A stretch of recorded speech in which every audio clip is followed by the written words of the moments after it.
What's going on, everybody? C for you today. Continuing with the 7-round mock draft series. We are now onto the Baltimore Ravens. We're going to be grading their free agency. We're going to be looking back at the 2016 draft. And then we're going to try to give the best mock draft you will ever find here on YouTube for the Baltimore Ravens. Guarantee it. I'm an Eagles fan, so that must mean I can properly assess and address the needs of every other fan base. That being said, if we have a difference of opinion, you're a diehard Ravens fan, feel free to leave a comment in the comment section below where you would differentiate. Some people have actually been given really insightful posts as opposed to F you fag troll, these X guys a better YouTuber, something stupid like that. I love getting actual insightful posts. Help me, I love to just talk football with you guys. I think you guys have probably grasped that from me thus far, so feel free to shoot this shit in the comment section below. So with the Ravens, they were 8-8 last year, 17th ranked offense, 7th ranked defense, very good defense against the run in particular. Their MVP for me last year, however, is Justin Tucker. Phenomenal. I mean, since I've been watching football, that might have been one of the best kicking seasons I've ever seen. Usually it is a cop-out to go with the kicker, but their offense was somewhat lackadaisical. I mean, they had a little bit of a deep threat now back with Mike Wallace and, that dimension that they really lost with Torrey Smith. But let's be honest, Justin Tucker was pretty much automatic from anywhere that they asked him to kick from and kept them in a lot of games. So I think you're not going to find too many Ravens fans that would be upset with the Justin Tucker pick for the MVP. So their needs before free agency started, I had as defensive back, wide receiver, defensive end, and outside linebacker. The moves they made in free agency, they started out by releasing Kendrick Lewis and Sharice Wright from the defensive back group.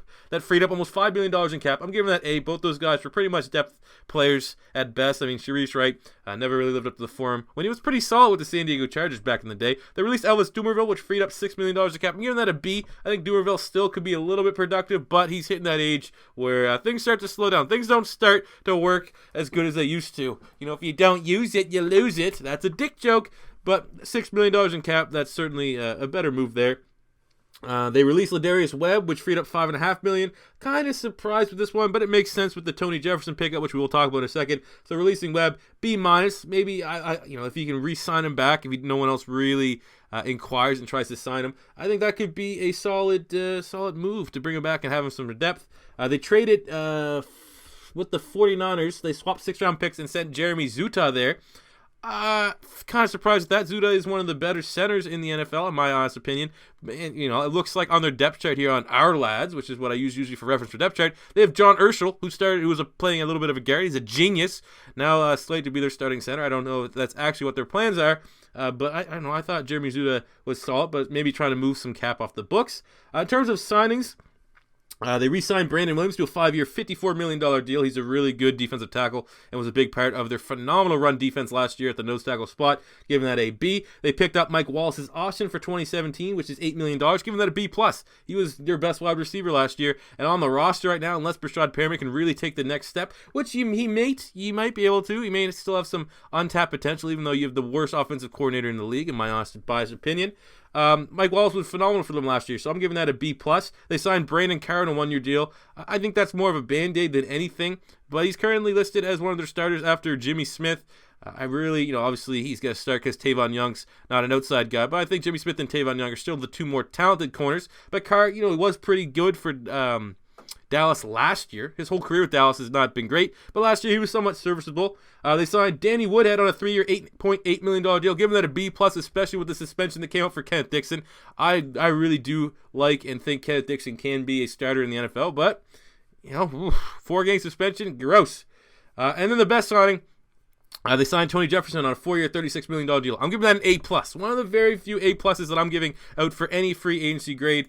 I think that was a phenomenal pickup. He was one of the best in the box safeties last year. Great tackler, not a liability in coverage. And now pairing him back there with Eric Weddle, that is a very, very good improved secondary to match what that front four, let's give everyone credit. That front seven was able to do against the run next year. I think the Ravens, once again, are going to have a premier top 10 defense for next year in the foreseeable future. So, how did they do in the 2016 draft? What was my, give you guys opinion to kind of, how I assessed their draft last year? The first round, they got Ronnie Stanley at pick 6. I thought that was a great pick. Was my favorite tackle last season. Second round, they got Kamale Carrera from Boise State. I think there's a lot of upside there from the linebacker. He's fairly talented. I think I had him as my number 5 outside linebacker last year. So that's first two picks. Let's be honest. The Ravens have a great front office and usually draft very well. The third round, they got Bronson Kafusi from BYU. Wasn't super high in that pick. I think he's more of a project player. And was kind of reaching the third round. They had 5 fourth-round picks. They got Tavon Young, Chris Moore, Alex Lewis, Willie Henry, and Kenneth Dixon. So I like Kenneth Dixon. I mocked Willie Henry, the defensive tackle from Michigan, a couple mocks to the Philadelphia Eagles. And, Alex Lewis, Chris Moore, Tavon Young was a great pick at Temple. Really like that pick. The fifth round, they had Matt Judon, defensive end from Grand Valley State, and Keenan Reynolds, wide receiver from Navy, converted quarterback. And they finished the draft off at pick 209 with Maurice Kennedy. Mr. Kennedy, the corner for Virginia. So I'm not, super partial to any of those picks. But for the most part, Kenneth Dixon, Willie Henry, Tavon Young, Carrera, and Stanley. That's 5 picks. I think that was 4 or 5 picks. Learn how to count, you idiot. That I was very impressed by from the Ravens last year. So they drafted very well, which is usually the norm.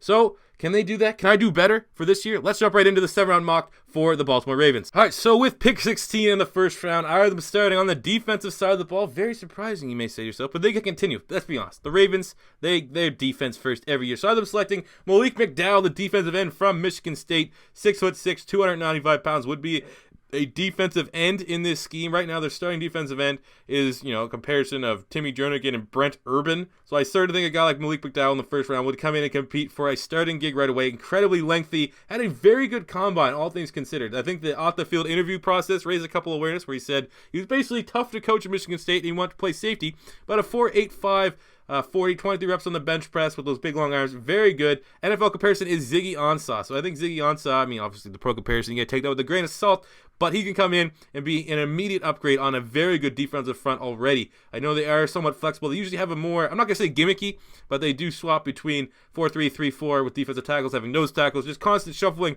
on the defensive front. But I think I personally have always, I'm not a big fan of the 3-4. But with Brett Urban, you're starting defensive end. McDowell is an instant upgrade here and best player available for the Ravens, in my opinion. So then jumping into the second round, pick 47, I have them going with a guy with some off-the-field concerns, which, is not nearly, the Ravens are not nearly as big on that as the Bengals are with getting guys, but the Ravens have a strong organizational structure. So if unless you're not following the mold of a Ray Rice because they don't want to deal with that again, if you just have some other issues, I think they'll take a chance on you because they have the front office and coaching staff that can get the best out of these players. So with the second round pick, 47, I've been going Tim Williams, outside linebacker from Alabama, 6'3", 244 pounds, 4.68 40 on the vertical. Did not test particularly well, but I got a pro comparison on NFL.com of Leonard Floyd, who was a first round pick from the University of Georgia to the Bears last year. Tim Williams showed up on tape all the time. You look at any of the big linebackers last year. I don't know why he's really a defensive end. He played, I guess, a hybrid. I always thought, maybe I could be completely wrong, but I thought he was more of an outside linebacker last year with Alabama, him and Reuben Foster coming off the edge. But, Reuben Foster was inside. But I think a guy like Tim Williams is great, has good bend, very, obviously he plays faster in pads than he does test. But for an outside linebacker, come in and compete, you got to get ready. T-Sizzle is slowing down. This may be the last ride for Terrell Suggs. You got Albert McLean. You got Kamale Carrera. I think you definitely need to get ready to reload there at the outside linebacker spot. And getting a guy like Tim Williams that has first-round talent, but some off-the-field issues. Ravens, it makes a lot of sense there to go to a team that has a lot of strong characters and can take a gamble on a player like this and really, gamble and benefit from the upside that he brings. So I think this would be a very Ravens-like pick. And you're saying to yourself, C4, what about wide receiver? They need wide receivers. They need to get some offensive weapons for Joe Flacco. Don't worry, we're going back-to-back wide receivers here in the third round. They have 2 third-round picks. First one, pick 78. I'm going Cooper Kupp, the wide receiver from Eastern Washington University. 6'2", 205 pounds. Disappointed with his 4.6", 240. But he ran a pretty quick 20-yard shuttle, showing off great agility. Has maybe the best hands and best route running. I think Steve Smith Sr. came out and said he is the best. Cooper Kupp is his favorite wide receiver in this year's draft class. Got an NFL pro comparison of Jarvis Landry. Somewhat similar. Jarvis Landry was not a burner by any means when he's coming out of LSU. But I think a guy like Cooper Kupp offers great hands. Right now, you need complement receivers to what they have right now in Baltimore. And what they have in Baltimore in Mike Wallace and Brashad Perriman, who pretty much their only 2 legit starters, is speed. So get a guy with great route running, with good hands, that can come up and be a safety net that's not always a tight end. So Joe Flacco doesn't always have to rely on a Dennis Pitta or a Crockett Gilmore or Max Williams or anything like that. Give him some wide receivers on the outside that he can rely on for his great route running, and I think Cooper Kupp would be excellent pickup here in the third round. It was pretty much a consensus second round pick, but I think with the poor testing that he had at the combine and just other guys and other needs that need to go in the second round, he should be there in the third round. So then the third round pick 99, wide receiver again, best player available. I'm going Isaiah Ford, the wide receiver from Virginia Tech, 6'1", 195 pounds. Again, another guy, great production in college, great hands, great route running. Did not test well. 4.61, 14 reps on the bench press. Did not really jump out of the gym like a lot of people. NFL Pro comparison is Justin Hunter. I think that's kind of unfair. I think he's a much better prospect than Justin Hunter was when he was coming out of Tennessee. I think the only thing that's kind of issue with him is obviously it's always been the lack of athleticism.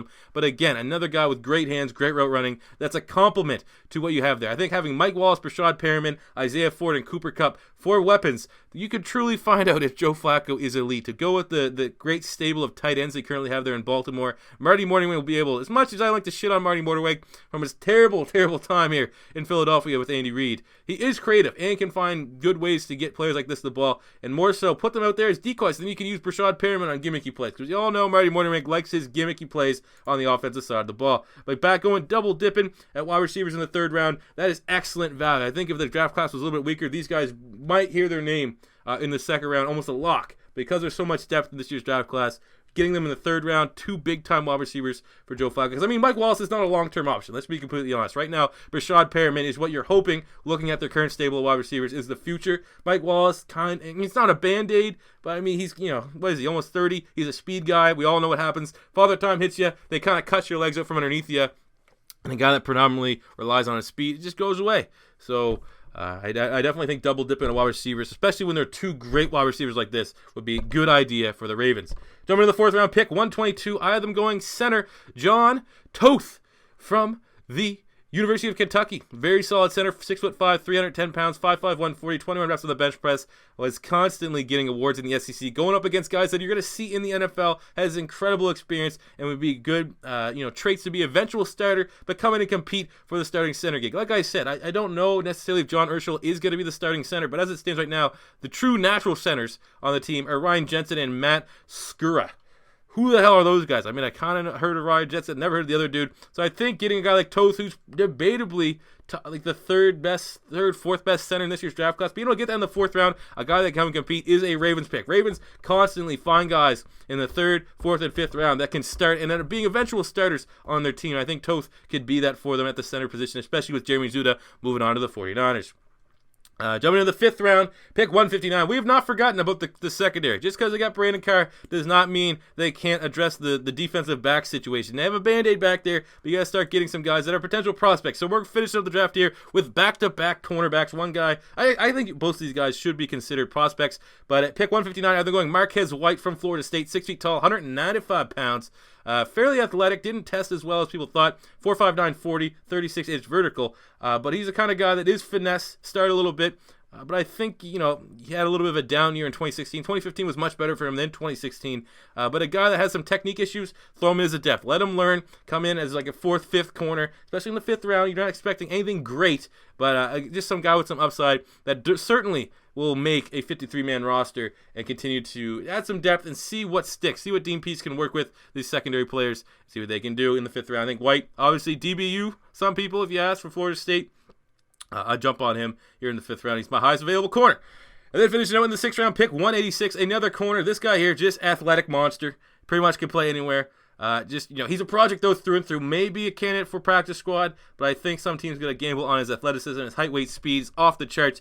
So I have them going Brian Allen, who's listed as a corner from Utah, more so a defensive back because no one knows if he's going to play safety or corner. You can mold him into whatever you want, but he's 6'3", 215 pounds, ran a 4.48 40, 15 reps on the bench press, 6.64 second 3-cone drill, which is very good for a man of his size.